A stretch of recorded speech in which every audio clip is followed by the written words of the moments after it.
the main breed characteristic. Basset Hounds are the embodiment of stubborn. People claim that they're stupid, but you see, that's the deception.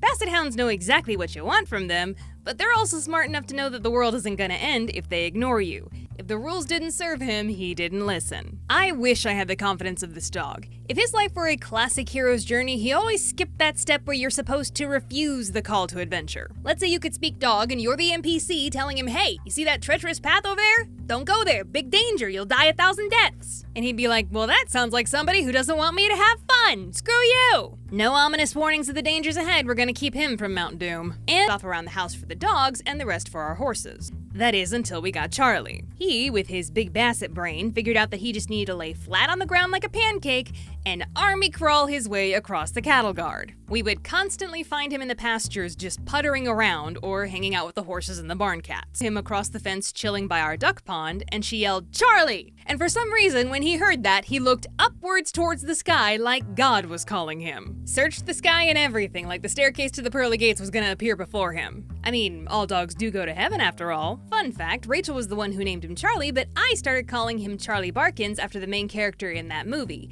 And it stuck. He was Charlie Barkins to the whole family until the day he died.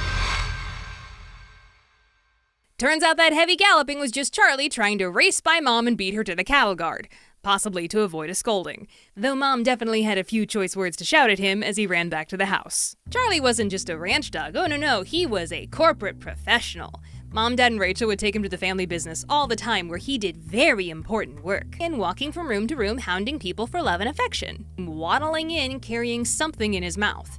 He waited until he had the whole room's attention before setting the item down and looking at everyone expectantly. While everyone was busy in the morning meeting, Charlie had rummaged through her food bag she left behind her desk and stolen her jar of peanut butter. Knowing full well he couldn't get into the good-smelling jar himself, he brought it to the humans to open it for him, acting like he totally didn't just do something naughty. Charlie, you're fired. A place Charlie knew he wasn't allowed to go. But if someone mistakenly left the box of milk bones on the floor of the pantry, he would go in, just one, find the nearest human and lay the treat down in front of you to ask for permission to eat it. It was almost like he was saying, hey, I can have this, right?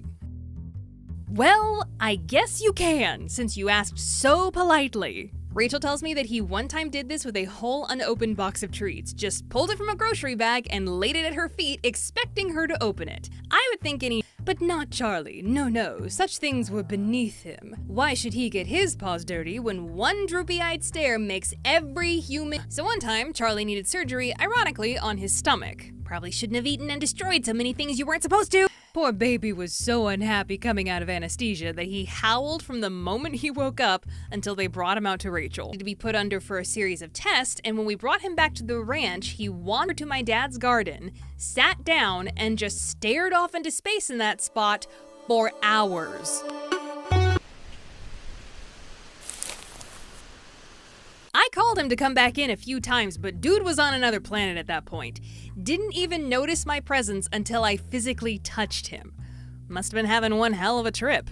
Only thing he was missing was a coconut drink with a little umbrella. Another thing he loved was when I wore long skirts because he could always tell when I was having period cramps and thought he was helping by lying on top of me. I appreciate the concern, Charlie, but I don't think your treatment's working. But then again, that always was Charlie's favorite place.